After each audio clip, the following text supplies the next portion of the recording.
Hello friends, मी भावना भुतल स्वागत करते तुमचं माझ्या चॅनेलमध्ये, ज्याचं नाव आहे लव्ह नॉवेल स्टुडिओ.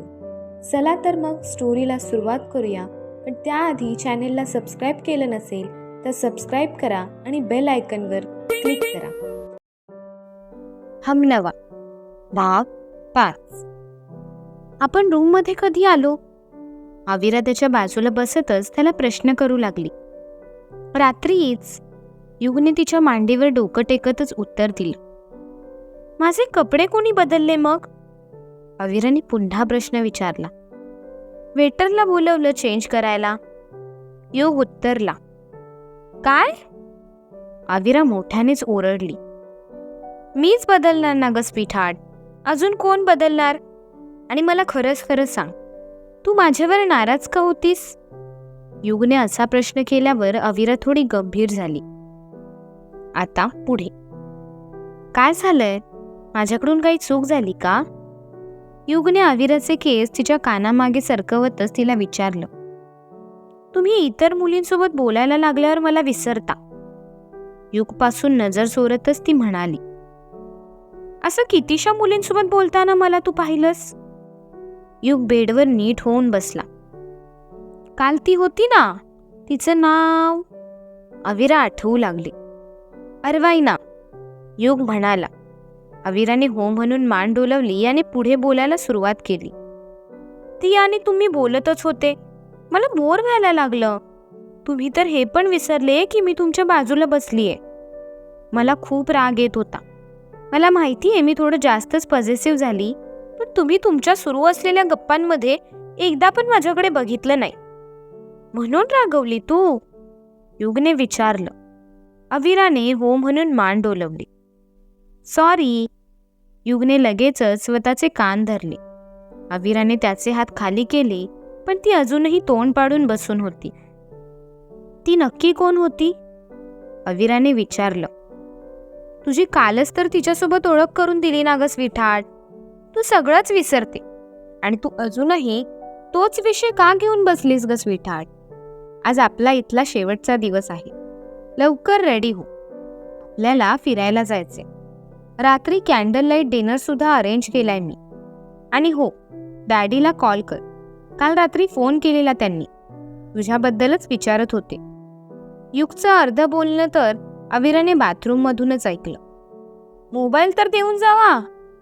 आविरा मोठ्यानेच ओरडली. तिथेच आहे ग स्वीटहार्ट. युग बोलेपर्यंत आविराला मोबाईल मिळाला सुद्धा. पासवर्ड? खरं तर हे चुकून आविराच्या तोंडून बाहेर पडलं. 0611. दोघांचाही एकत्रित आवाज रूममध्ये गुंतला आणि दोघेही हसू लागले. सकाळी थोडं उशिरानेच विकल्पला जाग आली, पण नेहमीप्रमाणे झोपेतून उठल्यावर त्याचे श्वास वाढले होते. समाराचा शेवटचा क्षण त्याचा पिच्छाच सोडत नव्हते, त्यामुळे झोपलंच तो टाळायचा. पण नाजूकसे डोळे किती दिवस थकलेल्या शरीराचा भार उचलणार? अंगावर शॉवर घेत तो स्वतःच्या आईला आवाज देतच हॉलमध्ये आला. आई, चहा. विकल्प म्हणाला. शार्वी? आजीने विकल्पावर नजर फेरतच शार्वीला आवाज दिला. आता काय झालं?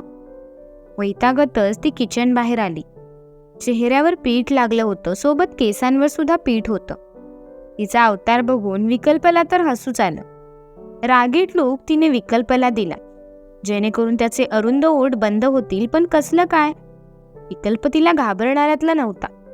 ओठ आणखीनच रुंद करून तो तिला हसून दाखवू लागला. विकल्पच्या चहा नाश्त्याचं बघ, आजी म्हणाली. ती का चहा देणार मला? मला हिच्या हातचा चहा नकोय. आई? विकल्पने पुन्हा आईला आवाज दिला. आज घरातील स्वयंपाक ही एकटीच करणार आहे. काल जास्तच तमाशा केलेला त्याची शिक्षा. शार्वीवर रागीट कटाक्ष टाकत आजी अडकित्ता खटाखटा वाजवत होती. सुपारीचे जणू बारीक तुकडे तिच्या हातात पडत होते. नजरेतील कटाक्षाने ती शार्वीला सांगत होती की तुझी अशी सुद्धा अवस्था मी करू शकते. शार्वीने रागीट नजर विकल्पावर टाकली आणि पाय आपटतच ती किचनमध्ये निघून गेली. विकल्प आजी समोरचा उठून किचनमध्ये जाऊ लागला. कुठे चाललायस? आजीने विचारलं. पाणी प्यायला. आता त्यासाठी तू परत तिला आवाज देऊ नकोस. एवढं बोलून विकल्प सरळ किचनमध्ये शिरला. या म्हातारीला आजच सगळ्या पाहुण्यांना बोलवायचं होतं. मला माहितीये सगळंच मुद्दामून करते म्हातारी, पण माझी काय चूक होती? गलती कोई और करे और सजा भुगते कोई और. त्या गुरांच्या डॉक्टरला लावायचं ना कामाला. त्याला कोणी काहीच बोलणार नाही. सगळ्यांना राग काढायला मीच बरी भेटते. शार्वी आज खरं तर रडकुंडीला आली होती. नाही म्हणायला गेलं तरी जवळपास 25 जणांचा स्वयंपाक तिला करायचा होता, आणि ते सुद्धा आजीने लिहून दिलेल्या पंचपक्वानानुसार. भल्या मोठ्या पातेल्यात शार्वीचं जेवण बनवणं सुरू होतं. खरं तर विकल्पाच्या छोट्याशा चुकीमुळे शार्वी आजीच्या रागाची शिकार बनली होती. स्वतःसोबत बडबड करणाऱ्या शार्वीचं लक्ष एकंदरीत विकल्पाकडे गेलंच, तसं तिने त्याला नाक मुरडून दाखवलं. सॉरी. ओट्यावर असलेल्या माठातून विकल्पाने पाणी घेतच तिला म्हणू लागला. विकल्पाचं सॉरी ऐकून शार्वीने ऐकून न ऐकल्यासारखं केलं. विकल्प सुद्धा तिला सॉरी बोलायलाच इथे आलेला. तुझं पाणी पिऊन झालंच असेल तर माझ्यासाठी पण घेऊन ये. आजीने किचन बाहेरूनच हुकूम सोडला. स्वतःसाठी भरलेला पाण्याचा ग्लास विकल्प तसाच घेऊन बाहेर आला. आज तुझी आत्या आणि काका काकी पण येत आहेत, तुला माहीतच असेल, असं म्हणत आजीने विकल्पाची दुखरी नस दाबली. मोबाईल जवळ असता तर नक्कीच माहिती असतं मला. विकल्पाने सुद्धा वेगानेच त्याच्याजवळ आलेल्या बोलावर 6 मारला होता. यावेळेस आजीने त्याचं बोलणं जास्त मनावर नाही घेतलं. त्या सगळ्यांना घेऊन शॉपिंगला जा. सगळ्यांच्या मानापानाकडे नीट बघ म्हणजे झालं. आजी एक एक काम त्याला सांगतच होती. आजीसमोर नंदी बैल बनवून हो म्हणून मान डोलवण्याचं काम विकल्पाचं सुरू होतं. चहा आणि नाश्त्याची प्लेट शार्वीने विकल्पासमोर ठेवली. विकल्पाने सगळ्यात आधी चहा उचलला. चहाचा पहिला झुरका जिभेवर पडताच त्याला तो बाहेर फेकून द्यावासा वाटला. अतिप्रमाणात टाकलेली चहा पावडर, ज्यात साखरेचा अंश देखील नव्हताच, आणि तो सुद्धा थंडगार. आजी खीर बनवून झाली. बटाट्याच्या भाजीसाठीचे बटाटे उकळून झालेत. पुरीचं पीठ मळून झालंय. डाळ आणि भात शिजत ठेवलाय.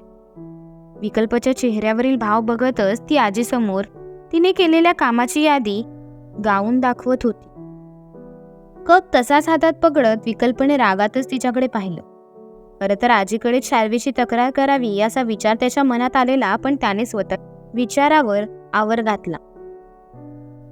नाकावरून तर्जनी फिरवत ती तोऱ्यातच उभ्या जागी वळली आणि किचनमध्ये निघून गेली. किचनमध्ये गेली तरी कान तिचे बाहेरच होते. नाश्त्याच्या प्लेटीतील तिखट पोहे खाल्ल्यावर विकल्पाचा आरडाओरडा तिला ऐकायचा होता. 15 मिनिटं उलटून गेली. विकल्पाचा आरडाओरडा तिला काही ऐकू आला नाही, म्हणून तिने किचनमधून बाहेर डोकावून पाहिली तर ना विकल्प तिथे होता ना आजी. हातातील काम तसंच टाकून ती बाहेर आली. प्लेटीतील पोह्यात बिनसाखरेचा चहा ओतून विकल्प मोकळा झाला होता. नाही म्हणायला गेलं तर शार्वीच्या एक पाऊल तो पुढेच होता. विकल्प त्याच्या आई वडिलांच्या रूममध्ये आलेला. समायराबद्दल खरं काय ते सांगून टाकायचं याच उद्देशाने खरं तर तो आई वडिलांकडे गेला होता. आई, तुला एक गोष्ट सांगायची आहे मला, हिम्मत करतच विकल्पने म्हटलं. अंथरूण धरून बसलेल्या स्वतःच्या वडिलांवर नजर टाकतच विकल्पने आवंढा गेला. लग्न नाही करायचं म्हणून रट नको लावूस. आईने आधीच खडसावलं. माझं आधीच लग्न झालंय समायरासोबत, विकल्प म्हणाला. त्याच्या आई वडिलांनी एकमेकांकडे गंभीर होतच पाहिलं. बरं, आणि काय? वडिलांनी प्रतिक्रिया दिली. त्याने ज्या पद्धतीने विचार केलेला तशी प्रतिक्रिया त्याला समोरून मिळतच नव्हती. एवढ्या शांतपणे आपले आईवडील आपल्यासोबत कसे काय बोलू शकतात याच विचारात तो होता. पप्पा, माझं खरंच लग्न झालंय, वडिलांसमोर बसतच तो म्हणाला. मग बायको कुठे आहे तुझी? आईने प्रश्न केला तसं त्याने मागे वळून तिच्याकडे पाहिलं. कपडे व्यवस्थित घडी करून ती कपाटात लावत होती. ती या जगात नाहीये, विकल्प उत्तरला. आता नाहीच आहे, मग हे लग्न करून टाक, म्हणजे तू पण मोकळा आणि आम्ही पण मोकळे, पप्पा म्हणाले. लग्न न करण्यासाठी विकल्प स्टोरी बनवतोय असं त्यांना वाटत होतं. पप्पा, मी खरं बोलतोय, तुम्हाला माझ्या बोलण्यावर विश्वास नाही का? वडिलांनी न्यूजपेपरचं पान पलटलं आणि त्यात डोकं खुपसून बसले. आई, तू तरी विश्वास ठेव. विकल्प आईसमोर जाऊन उभा राहिला. तुमच्या लग्नाचे फोटो दाखव. आईने उजवा हात पुढे केला. फोटोशॉपमध्ये जाऊन आपल्याला पाहिजे त्या प्रकारचे फोटो एडिट करता येतात ग सुनीता. तू पण कुठे याच्या नादी लागतेस? नवीन कारण आहे याचं हे. पप्पा म्हणाले. विश्वास नावाचा प्रकार आहे का नाही? मुलगा आहे मी तुमचा ड्यूड. विकल्पने चिडतच वडिलांना विचारलं. मी बाप आहे तुझा, ही गोष्ट विसरतोयस काय? ती फॉरेनची भाषा माझ्यासमोर अजिबात वापरायची नाही या. वडिलांनी दम दिला. विकल्प तोंड पाडून बसला. आणि विश्वासाचं बोलशील तर लग्नाला आम्हाला बोलवलं असतंच तर आम्ही विश्वास ठेवलाच असता ना. वडील शांतपणेच म्हणाले. लग्नात तुम्हाला बोलवण्यासारखं नव्हतं. तुम्ही आले असते तर लग्न झालंच नसतं. विकल्प काय बोलत होता हे त्याचं त्यालाच कळत नव्हतं. आई वडील विस्मयकारी भाव चेहऱ्यावर आणत त्याच्याकडे पाहू लागले. तेव्हा त्याला कळलं की आपण नको ते बोलतोय. म्हणजे ती वेगळ्या रिलिजनची होती. आजीने आणि सोबत तुम्ही आमचं नातं ॲक्सेप्ट केलंच नसतं म्हणून नाही बोललो. आमच्या लग्नाचे फोटो सुद्धा होते पण आता नाही. मुंबईत आहेत.